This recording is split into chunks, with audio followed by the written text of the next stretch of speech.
pemahaman mereka.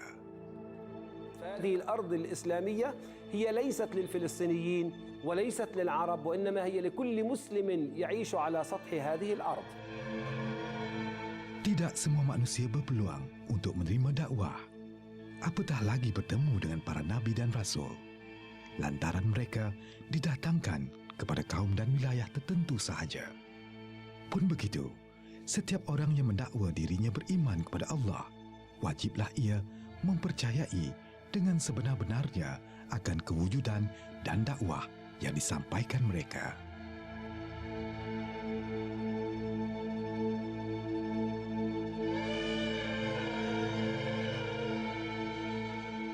Amatlah beruntung bagi mana-mana manusia yang bertandang ke sini, walaupun dengan bersusah payah.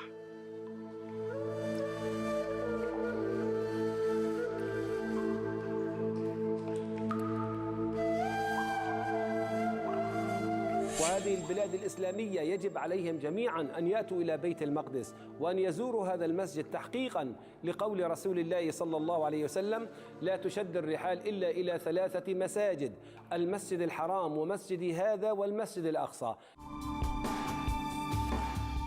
Palestin, Bumi Anbia.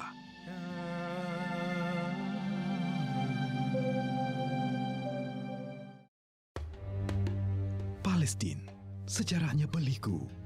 Tiada tauhid, tiada buku. Cerita umatnya penuh celaru. Hadirnya Nabi membawa ilmu.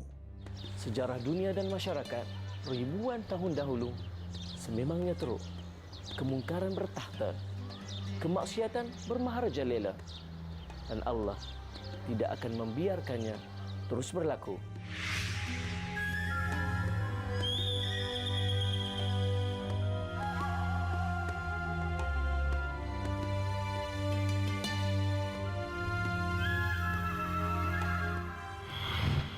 Dr. Ibrahim Nuhu berasal dari Nigeria. Kajian beliau menguraikan status, pengertian dan kelebihan tanah Anbia. Anbiya is the plural of the word Nabi. A Nabi is somebody who is sent by Allah subhanahu wa ta'ala to a people to preach a message that Allah subhanahu wa ta'ala wanted him to deliver. Profesor Hassan Ahmad Ibrahim berasal dari Sudan, pengkaji sejarah dunia. Banu Israel were known to be stubborn disbelievers, and they were characterized by corruption, arrogance, cowardice, and weakness. So it was natural that these people with these characteristics that God will keep sending to them prophets to persuade them, because you know that Allah subhanahu wa ta'ala never punished people before he warned them.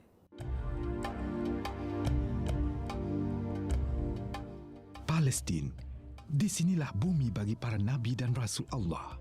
Di sini adanya makam para nabi dan rasul. Antaranya Saidina Ibrahim, Lut, Ishak, Yakub, Yusuf, Daud, Sulaiman, Zakaria, Yahya alaihi salam serta ramai lagi yang lain. Profesor Ibrahim Muhammad Zain, beliau pakar perbandingan agama. Palestine was not known as Palestine throughout the history. Perhaps this is a name which has been given to the people who inhabited this place by some others, and it does have different, I guess, pronunciations of the word Palestine, Palestinia, Philistine, and some other. Dari sudut perspektif agama, siapakah Anbiya dan siapa pula Rasul itu? Rasul is somebody who is sent by Allah subhanahu wa ta'ala with a new message to convey it to the people. Most likely they might not be believers, so he comes with something new and he has a book to these people. Unlike the Prophet, a Prophet is somebody who is receiving a divine revelation from Allah subhanahu wa ta'ala, but he is not commanded to deliver it in the way a messenger, Rasul, will go and tell them, I'm a Rasulullah to you. That's the best definition given by the scholars to these two words, Nabi and Rasul. Kisah Bumi Anbia Palestin terkandung dalam kitab-kitab agama semawi seperti Taurat, Injil dan Al-Quran. See the Bible, for instance, I mean, the scribes who written down this oral tradition into a text after the Babylonian exile, perhaps in the 6th century before the Christian era, we will see that the scribes actually were talking about this land and this people who were Canaanites. Masyarakat terawal yang dikaitkan dengan kaum Kanaan di bumi ini kira-kira 2000 tahun sebelum Masihi diketahui hidup tanpa tauhid. Keadaan hidup mereka memang teruk, ibarat dunia tanpa cahaya, sesat dalam kegelapan.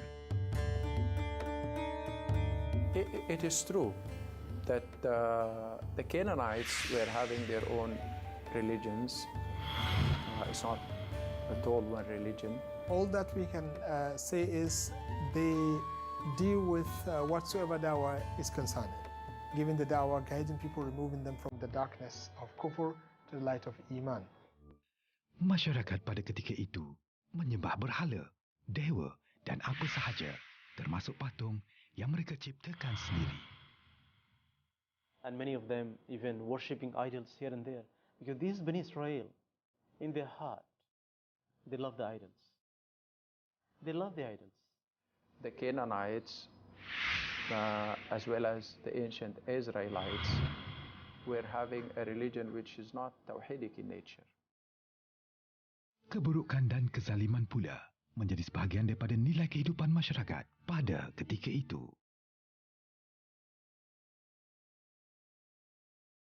Di tengah-tengah kesesatan yang nyata, Allah mengutuskan Nabi dan Rasul ke sini agar mentauhidkannya.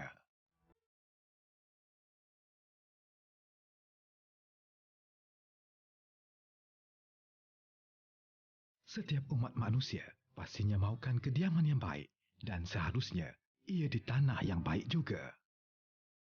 Kediaman dan tanah yang baik tentunya punyai ciri-ciri tersendiri yang menjadikannya istimewa dan berbeza.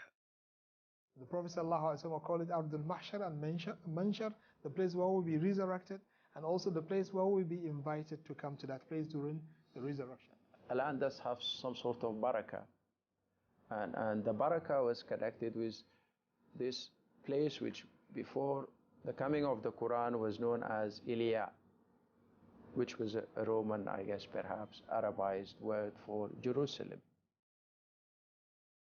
Kedudukan Palestin sebagai Bumi Anbia sememangnya tertulis di dalam beberapa surah Al-Quran. ونجيناه ولوطا إلى الأرض التي باركنا فيها أي فلسطين التي باركنا فيها هي فلسطين أو أرض كنعان. Sejarah kedatangan para Nabi dan Rasul ke Palestin bermula dengan kedatangan Nabi Ibrahim alaihissalam lebih 1800 tahun sebelum Masihi. Profesor Asim Syahade berasal dari Palestin, pakar pengajian sejarah dan agama.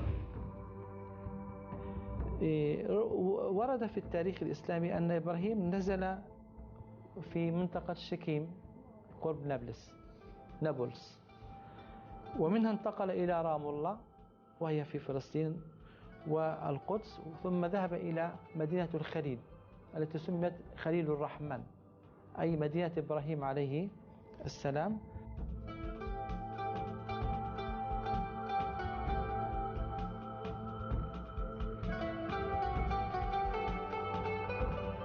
Utusannya ke dunia ini adalah supaya manusia beriman kepadanya dan menjunjung kepada kebenaran. Di sini, khususnya di daerah Hebron ini, baginda Nabi Ibrahim alaihissalam tinggal bersama-sama ahli keluarganya yang lain sehingga akhir hayat baginda. مغارة صغيرة وذكروا بأن إبراهيم عليه السلام عندما توفيت زوجه سارة وأحضرها بحث عن مكان يدفن فيها سارة فاشترى هذا الحقل أو البستان من رجل يسمى خير أو حبر وقد يقرأ عفرون بنحثي. Selepas mendapat cahaya mata, iaitu Isa alaihissalam daripada isterinya Sarah pada usia yang lanjut, baginda Nabi Ibrahim alaihissalam kemudiannya dikurniakan Allah dengan cucunya Ya'qub alaihissalam. The rest of the prophets were all descendants of Yaqub. Yaqub, who is the son of Ishaq, who is the son of Ibrahim. Daripada zuriat Ibrahim alaihissalam inilah kemudiannya berkembang keturunan para nabi dan rasul yang lain, iaitu Isa, Yaqub, Yusuf, sampailah kepada junjungan mulia Nabi Muhammad sallallahu alaihi wasallam dari keturunan Nabi Ismail alaihissalam dengan ibunya Hajar. These are the champions of this Tawhidic religion, which started with Abraham. And they established actually their kingdom in the land. And they started their civilization, which is from the Quranic perspective, the civilization which is based on the transcendence of God, which is a very important element of Tawheed. God has sent all prophets for one major purpose, that is to uphold a Tawheed. And a Tawheed, of course, it has three dimensions. Tawheed al-Rububiyyah, to believe that God is the mastermind of this universe. That then Tawheed al-Uluhiyyah, meaning that because of this, God must be the focus of worship. And then God has His own traits and His own characteristics. So at Tawheed, you have to believe in these three dimensions. Sebahagiannya tinggal menetap di Palestin dan di tanah Arab, menjadikan kedua-dua tanah Palestin dan Arab sebagai bumi Anbia yang diberkati lantaran adanya para nabi dan rasul di situ. Hari ini Hebron dikenali umat Islam sebagai Al-Khalil atau Al-Haram Al-Ibrahimi. Yahudi memanggilnya Makfilah yang bermaksud para wali, sementara Kristian mengenalinya sebagai Patriark, sempena nama patriark mereka. Daerah Hebron dianggap suci kerana adanya makam para nabi di situ dan memanggil ribuan pelancong dari seluruh dunia untuk berkunjung ke sini. حتى اليوم وبالنسبة إلى المسلمين هذا المكان هو رابع مكان مقدس بعد مكة والمدينة والقدس أو بيت المقدس.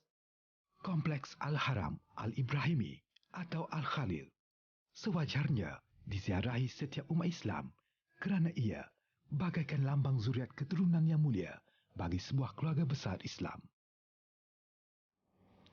واكتسب هذا المسجد أهميته بوجود قبور الأنبياء عند المسلمين وهم إبراهيم وإسحاق ويعقوب وزوجتهما ليئة ورفقة. Selain Baitul Maqdis, kehadiran Masjid Ibrahimi membuktikan Palestin sebagai tanah Anbiya yang diberkati. الآن مكانته عند المسلمين أنه أصبح المسجد الإبراهيمي ثاني معلم إسلامي بعد بيت المقدس. وكما ذكرت ويأتي الحرم الإبراهيمي في المرتبة الرابعة عند المسلمين بعد مكة والمدينة وبيت المقدس ثم الحرم الإبراهيمي.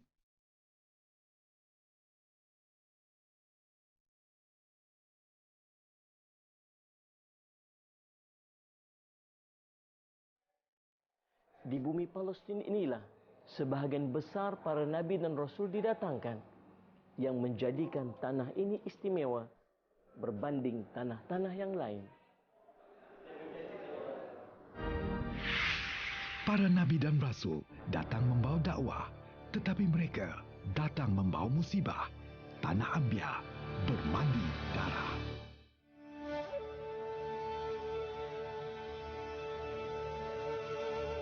Kedatangan para nabi dan rasul ke Palestin adalah untuk menyuruh manusia agar mentauhidkan Allah sebagaimana dakwah yang dimuliakan Saidina Ibrahim alaihissalam, bapa bagi sekalian nabi dan rasul.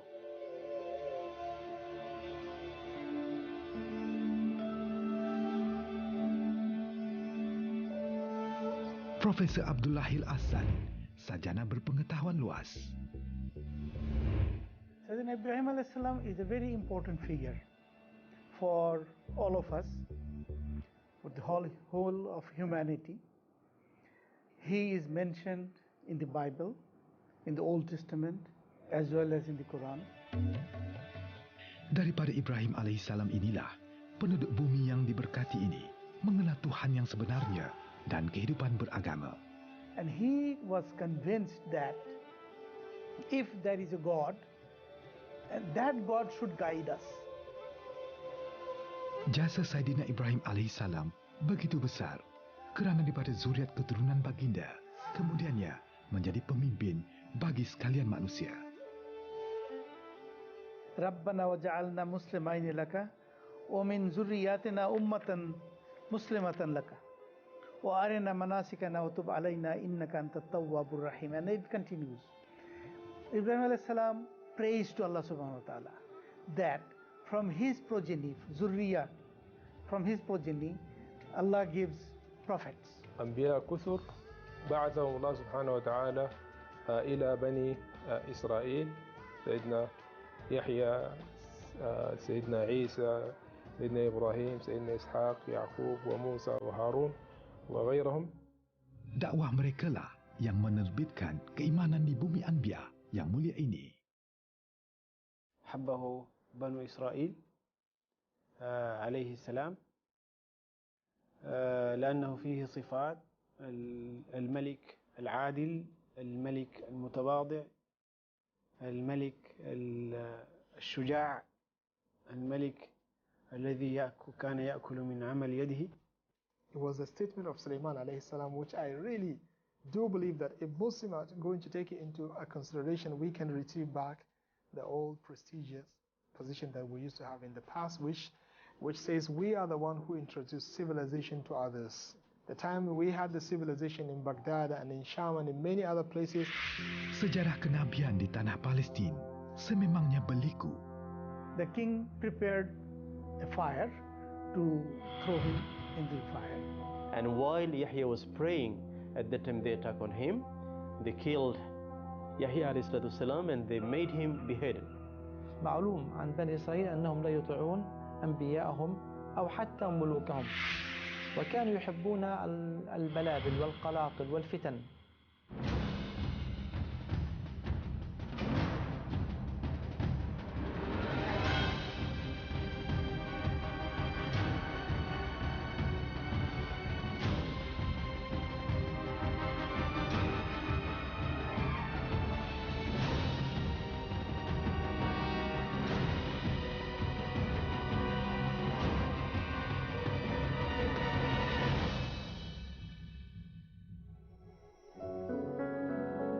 Isa alaihissalam menjadi nabi terakhir diutuskan Allah kepada Bani Israel di bumi Palestin. Walaupun penuh dengan sifat terpuji dan mengajak kepada kebenaran, baginda ditolak kaumnya dengan kejam. Some of them did, but the overwhelming majority again did not. And this time, we said that Zechariah and Yahya, they killed them, but this time they conspired to kill them. In fact, they prepared the ground to kill him and to crucify him, but God saved him, and He ascended him to the sky. Terdirinya Al-Aqsa di kota Baitul Maqdis yang mulia ini menjadi lambang perjuangan para nabi di tanah Anbia, Palestin. Inilah dataran dakwah mereka, malah inilah kiblat pertama umat Islam. فكما تعرفون أيها الأحباب أن المسجد الأقصى هو قبلة المسلمين الأولى، فقد صلى المسلمون وصلى نبينا عليه الصلاة والسلام في بداية أمر الإسلام إلى هذا المسجد 6 أو 17 شهرا، ثم أمر الله تبارك وتعالى بعد ذلك بتحويل القبلة إلى بيت الله الحرام. Kisah Nabi Isa alaihissalam yang diangkat ke langit punya hikmah lain. Bila mana Allah melantik dan mengutus Nabi daripada keturunan Nabi Ismail alaihissalam yang juga putra Ibrahim alaihissalam, iaitu junjungan besar Muhammad sallallahu alaihi wasallam untuk singgah ke sini walaupun seketika. والمسجد الأقصى جاء إليه نبينا عليه الصلاة والسلام ليلة الإسراء والمعراج، جاء برفقة جبريل. Peristiwa Isra Mi'rajnya Rasulullah sallallahu alaihi wasallam yang menyaksikan singgahnya baginda di Al-Aqsa ini, lalu mengimami solat kepada seluruh para nabi dan rasul, adalah keistimewaan tertinggi bumi Palestin. Beruntungnya Palestin kerana buminya pernah menjadi hamparan solat seluruh nabi dan rasul. هو قائدهم وهو سيدهم وهو إمامهم لأنه هو الذي صلى بهم إماما في هذه الأرض المقدسة ثم عرج به عن يمين الصخرة. Selepas kewafatan Rasulullah SAW sebagai nabi dan rasul penutup bagi sekalian Anbiya, berakhirlah sejarah kenabian di muka bumi yang sebelum itu berpusat di tanah yang diberkati Palestin.